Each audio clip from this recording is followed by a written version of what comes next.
विद्या warriors में आप लोगों का स्वागत है। पिछले वीडियो में लॉजिक गेट के बारे में कक्षा 12 के फिजिक्स में एक इम्पोर्टेंट टॉपिक लॉजिक गेट के बारे में हम लोग अध्ययन किए थे, जिसमें आपको 3 मूल gate OR gate, AND gate और नॉट गेट के बारे में विधिवत बताया गया था।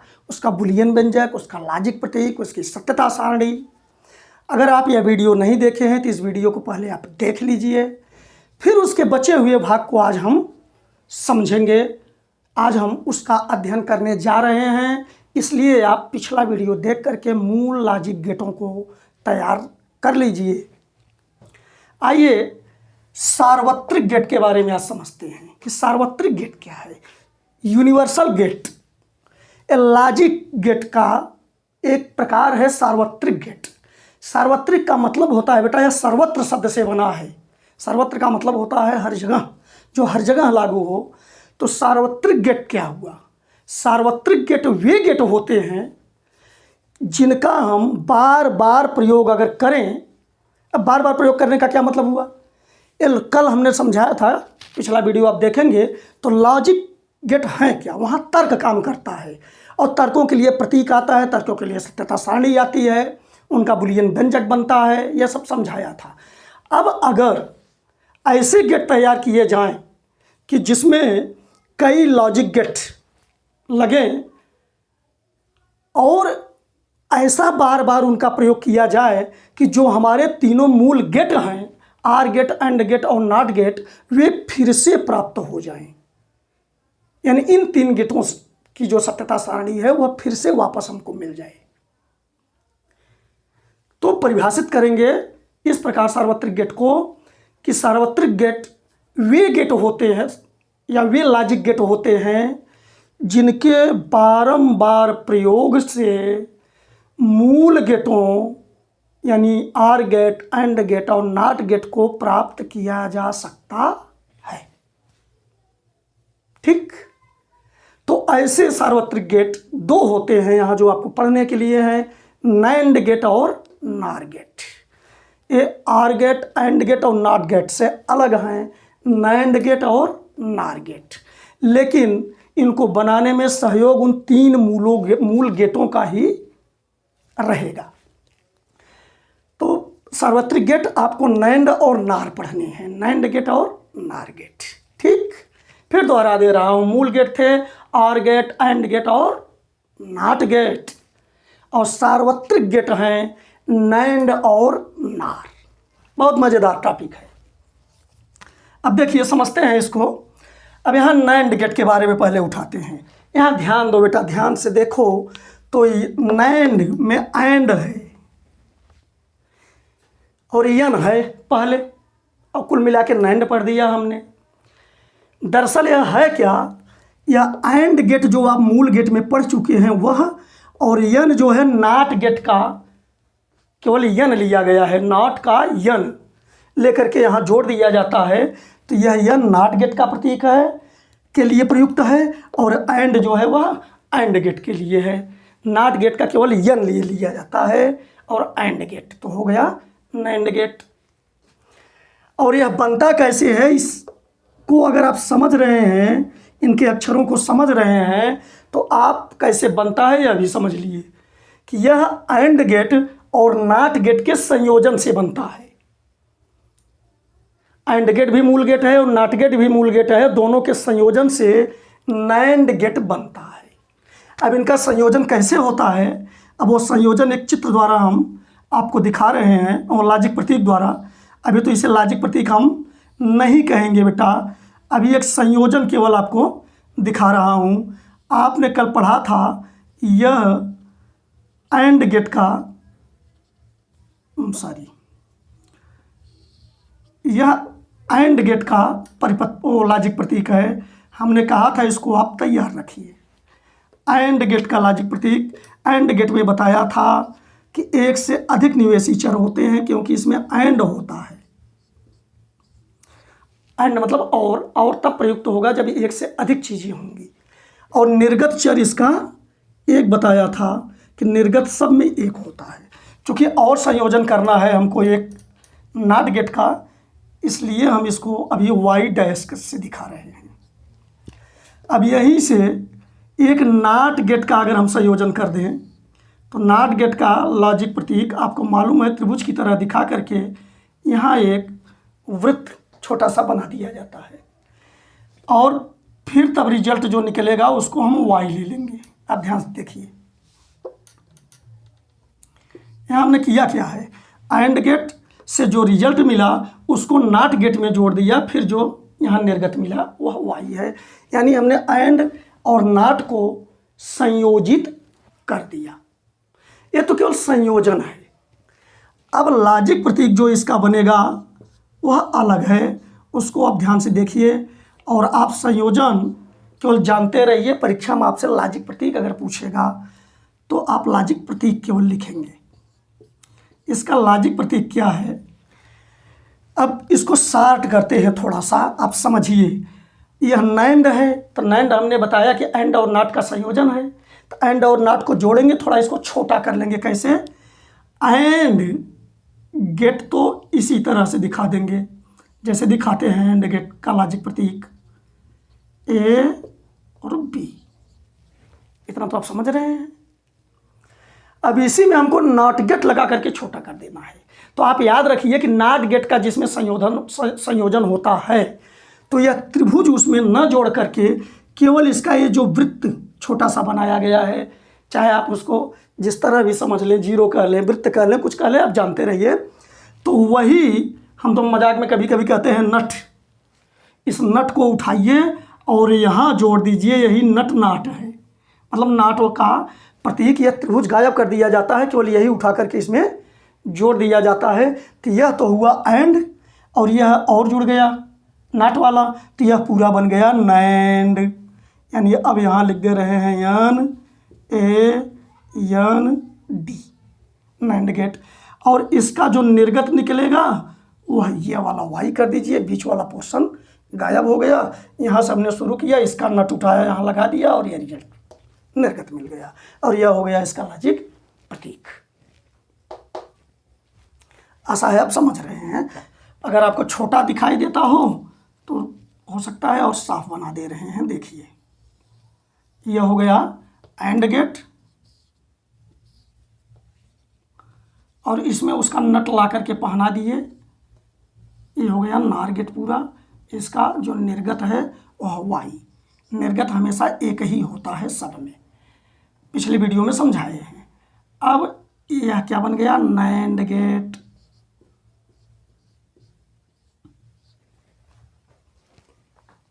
ठीक, अब हम इसकी सत्यता सारणी लेकर के चलेंगे। जैसे क्रम से मूल लॉजिक गेट पढ़ा रहे थे तो उसमें लेके चल रहे थे कि लॉजिक प्रतीक और हाँ, यहाँ बुलियन व्यंजक भी एक देना है हमको अभी।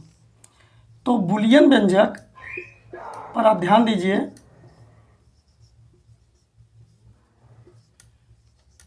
बुलियन नाम के वैज्ञानिक ने, यह पिछले वीडियो में समझाया हूँ, यह व्यंजक दिया है।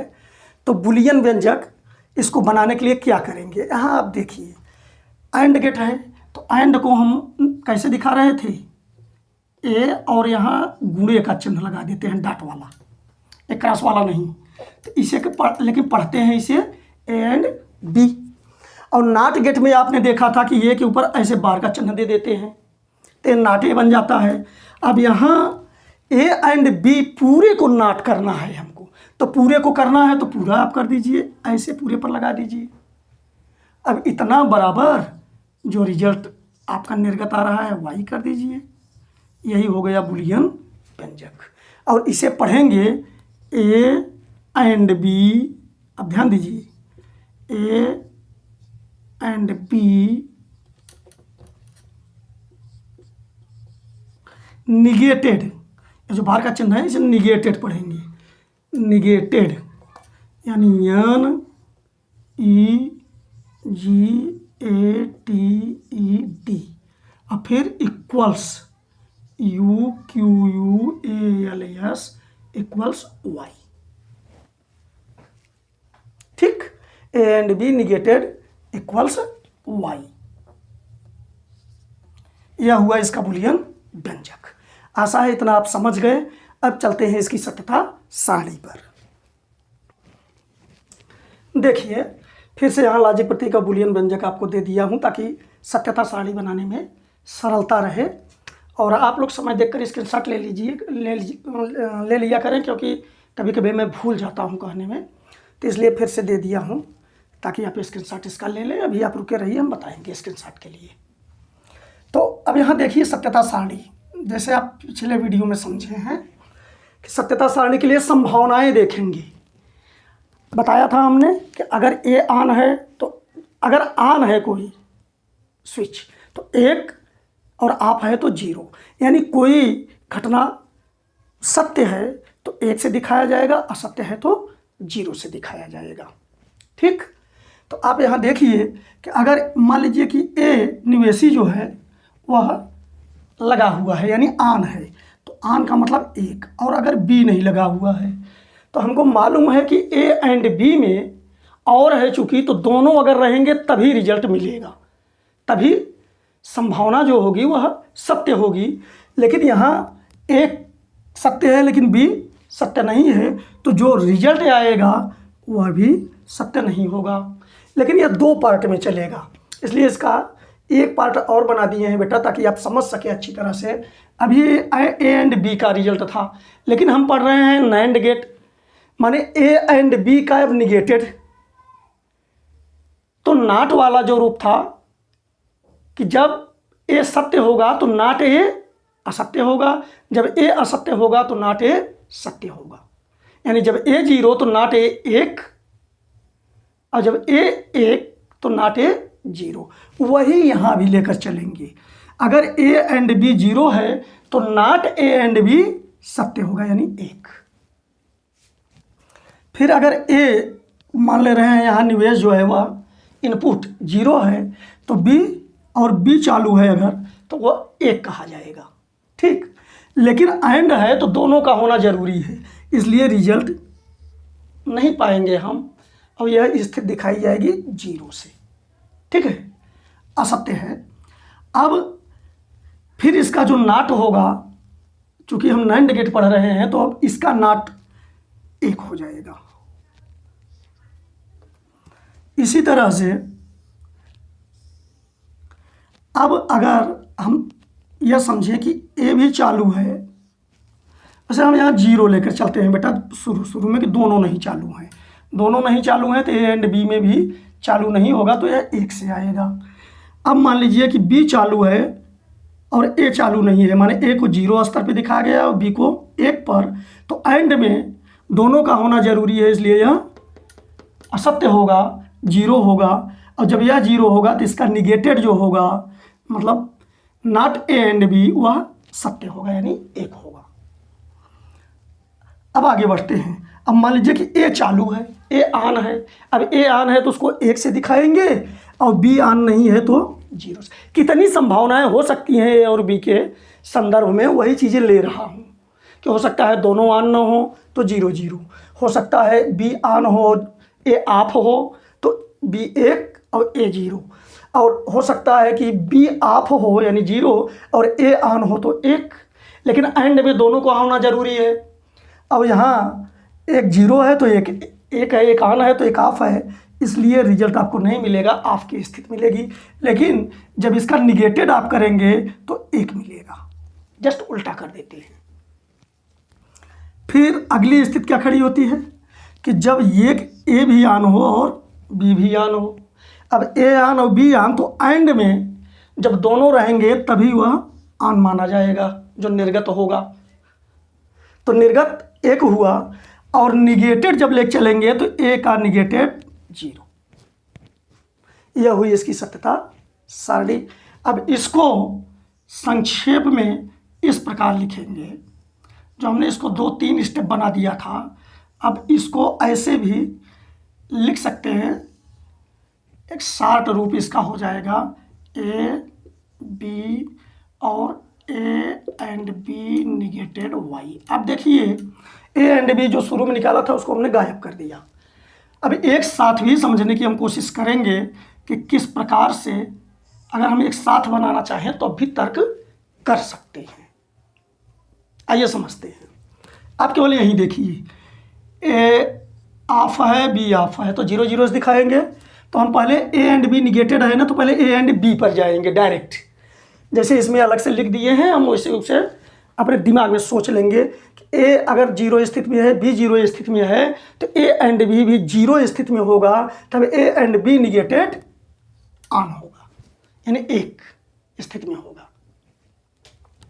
अब ए अगर मान लीजिए ऑफ है और बी ऑन है, तो आपको 0 से ऑन को 1 से दिखाएंगे। तो हम ए एंड बी को दिमाग में ले लेंगे कि ए एंड बी में तो दोनों चलना चाहिए, लेकिन यहाँ ऐसी स्थिति नहीं है, ए 0 स्थिति में है और बी 1 में है, तो ए एंड बी 0 होगा और तब उसका निगेटेड 1 होगा।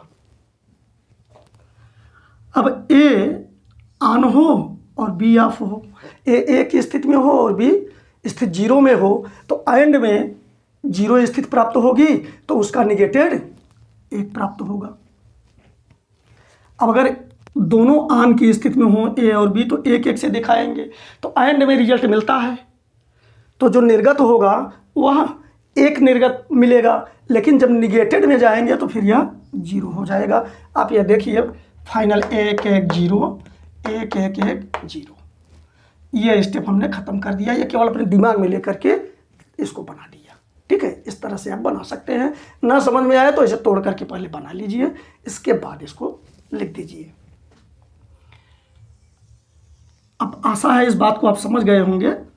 अब आगे बढ़ते हैं। ठीक है, अब चलते हैं नॉट गेट लेकर के, जो दूसरा वाला सार्वत्रिक गेट था, नॉट गेट। यह नॉट गेट जो होता है, यह नार गेट, दूसरा अब नार गेट लेके चलेंगे, नॉट नहीं, नार। अब नार गेट में आप देखेंगे तो यहाँ ओ आर है, और गेट। अब आर गेट क्या है, मूल गेट है, और नॉट गेट का यन ले लिए हैं, यहाँ लिख देते हैं शुरू में उसको, तो ये बन गया नार, नार गेट। अब यह नार गेट वास्तव में क्या हो गया, आर गेट और यन से नॉट गेट, आर गेट और नॉट गेट का संयोजन है। तो यहाँ हम लिख दे रहे हैं बेटा, पहले आर गेट ही लिया जाएगा, आर गेट और नॉट गेट का संयोजन,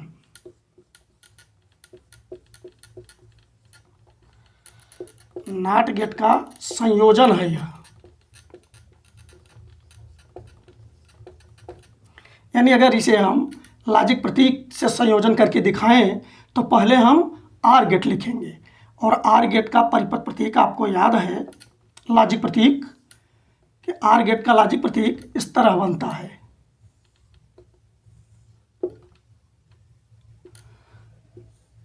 इसमें एक से अधिक निवेशी चर होंगे, ए और बी, और इसका रिजल्ट यहाँ ध्यान दीजिए, अभी मैं वाई डैश मान रहा हूँ क्योंकि इसमें अब हम नॉट गेट अभी जोड़ेंगे, और नॉट गेट हमने बताया नॉट गेट का लॉजिक प्रतीक यह है। त्रिभुज बनाएंगे और यहाँ एक नट पहना देंगे वृत्त के रूप में, और तब इसका रिजल्ट हम मान ले रहे हैं वाई है। इस तरह से संयोजन करके हम नॉट गेट पाते हैं। अब इसको हम लॉजिक प्रतीक के रूप में लिखेंगे, तो इसको संक्षेप में कर देंगे लॉजिक प्रतीक। अब इसका लॉजिक प्रतीक क्या बनेगा, अब एंड गेट को तो ऐसे ही लिखे रहेंगे, आर गेट को, आर गेट को ऐसे ही लिखेंगे, निवेशी यहाँ हम ए और बी दिखा दे रहे हैं। लेकिन जब नॉट गेट की बात आएगी, नॉट गेट को जोड़ने की बात आएगी, तो पिछले वाले में क्या किया था हमने, इसका नट या निकाल कर इसमें जोड़ दिया था, बस इतना लिया जाता है, इस त्रिभुज को उसमें शामिल नहीं किया जाता है। तो वही जब यहाँ पहना देंगे आप, तो यह हुआ आर गेट, और इसको जोड़ देंगे तो नॉट गेट और जुड़ जाएगा, तो कुल मिलाकर यह बन जाएगा नार गेट, और इसका संयोजन इस तरह से इक्वल्स वाई। मैंने यहाँ से शुरू किया, यहाँ पहुँच गया। ठीक है, लॉजिक प्रतीक। अब हम चलते हैं इसके बुलियन व्यंजक पर। इसका बुलियन व्यंजक क्या बनेगा, बहुत सरल है, आर है और उसका नॉट है, तो आर गेट को हम कैसे दिखाते थे, प्लस करके, माने ए प्लस बी, और नॉट चूंकि जुड़ा हुआ है तो पूरे का निगेटेड हो जाएगा, ठीक, इक्वल्स वाई। यह हो गया इसका बुलियन व्यंजक। इसको पढ़ेंगे ए और बी इक्वल निगेटेड। यहाँ देखिए यह जो बार का चिन्ह है या नॉट का चिन्ह है तो इसको निगेटेड पढ़ेंगे, निगेटेड इक्वल्स वाई, ठीक, A OR B negated equals Y. अब चलते हैं सत्यता सारणी की ओर। सत्यता सारणी, अब सत्यता सारणी हम इसी तर्क पर बनाएंगे। अब आप पीछे अगर समझ चुके हैं तो सत्यता सारणी बड़े आसानी से समझ में आएगी बेटा। अब मान लीजिए यहाँ ए बी और यहाँ हम ए आर बी अलग से दिखा दे रहे हैं, पहले ए आर बी और फिर एक कॉलम और बना ले रहे हैं जिसमें ए आर बी निगेटेड कर देंगे, A OR B negated equals Y. अब आइए सत्यता सारणी बनाते हैं, समझते हैं। अब मान लीजिए कि ए जो है वह ऑन है या ए और बी दोनों ऑन नहीं है यानी ऑफ हैं, तो जीरो की स्थिति में दिखाई देंगे। तो या वाले में हमने बताया था आपको जब मूल गेट पढ़ा रहा था आर गेट कि या लगा हुआ है तो या जहाँ लगा रहता है चाहे ए ऑन हो चाहे बी ऑन हो या ए और बी दोनों ऑन हो तब भी रिजल्ट मिलेगा, यानी जो निर्गत होगा वह स्थिति एक में होगा, ठीक। लेकिन जब दोनों जीरो होंगे तो स्थिति ऐसी नहीं बनेगी। अब जीरो जीरो है तो या में भी जो रिजल्ट मिलेगा वह जीरो। अब इसका निगेटेड तो निगेटेड में उल्टा कर देते हैं, इसकी स्थिति एक हो जाएगी। फिर अगर ए ऑन हो और बी ऑन ना हो तो या वाली स्थिति में किसी एक से भी काम चल जाता है, यानी रिजल्ट मिलेगा हमको, निर्गत ऑन होगा इसलिए एक की स्थिति में है, लेकिन इसका जब निगेटेड करेंगे तो वह जीरो हो जाएगा। समझ में आ रही है ना बात।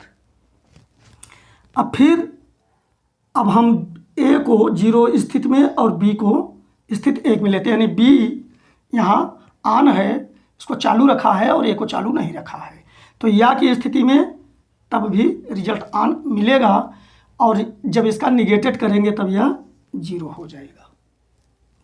फिर चौथी स्थिति में चलते हैं, जब दोनों ऑन हो तो या की स्थिति में चाहे एक हो और चाहे दोनों हो तब भी रिजल्ट मिलेगा एक, लेकिन इसका निगेटेड जब करेंगे तो क्या मिलेगा, जीरो। यह है इसकी सत्यता सारणी। आशा है बहुत सरल है कि आप अच्छी तरह से समझ रहे होंगे, ठीक। अब या इसको हम ऐसे शार्ट में कर सकते हैं जैसे ऊपर अभी किया कि इतना न लिख करके हम केवल दो तीन ही कॉलम बना लेते हैं, एक ए एक बी और एक डायरेक्ट लिख लेते हैं A OR B negated equals Y, negated equals Y.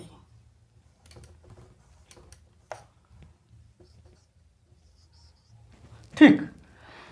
अब आइए दिमाग में ऐसे ही हल करते हैं, देखेंगे कि हम ऐसे ही रिजल्ट पा जाएंगे इसका। ए अब यही स्थिति लेते हैं कि ए ऑफ की स्थिति में है, बी ऑफ की स्थिति में, तो जीरो जीरो दिखाएंगे, तो आर में रिजल्ट क्या आएगा। अब अपने मन से अपने दिमाग में हल कर लेंगे कि ए आर बी में जब दोनों जीरो जीरो है तो रिजल्ट नहीं मिलेगा, यानी निर्गत जीरो की स्थिति में होगा तो उसका निगेटेड एक हो जाएगा।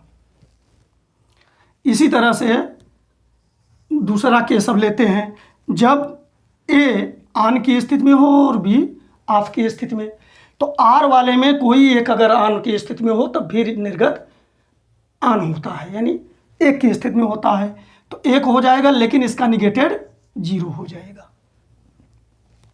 अब चलते हैं अगला स्टेप। अब अगर मान लीजिए कि ए ऑफ की स्थिति में हो, जीरो ऑन की, और बी ऑन की स्थिति में, यानी जीरो और एक, अब क्या रिजल्ट आएगा। अब अपने फिर दिमाग में हल कर लेंगे कि आर की स्थिति में तो एक से भी काम चलेगा, यानी जो रिजल्ट आएगा वह एक की स्थिति में होगा, लेकिन जब निगेटेड हो जाएगा तो फिर यह 0 हो जाएगा। अब फिर अगला कंडीशन लेकर चलते हैं कि जब दोनों ऑन हो, तो जब दोनों ऑन हो तब भी रिजल्ट इसमें मिलता है ए आर बी में, और रिजल्ट निर्गत भी ऑन की स्थिति में यानी 1 की स्थिति में होगा, लेकिन इसका निगेटेड दे दिया है इसलिए वह 0 की स्थिति में होगा। अब आप देख सकते हैं कि यहाँ से इतना ये वाला भाग हमने गायब कर दिया, डायरेक्ट यहाँ रिजल्ट आ गया 1 0 0 0। उम्मीद इसका स्क्रीनशॉट ले लीजिए आप। चलिए बेटा, लगभग यह टॉपिक समाप्त हुआ 2 वीडियो में। फिर समझा दे रहा हूँ, आप जितने भी गेट हैं उनकी सत्यता सारणी और लॉजिक प्रतीक और बुलियन व्यंजक तैयार रखिए, आपका 4 नंबर का काम हो जाएगा।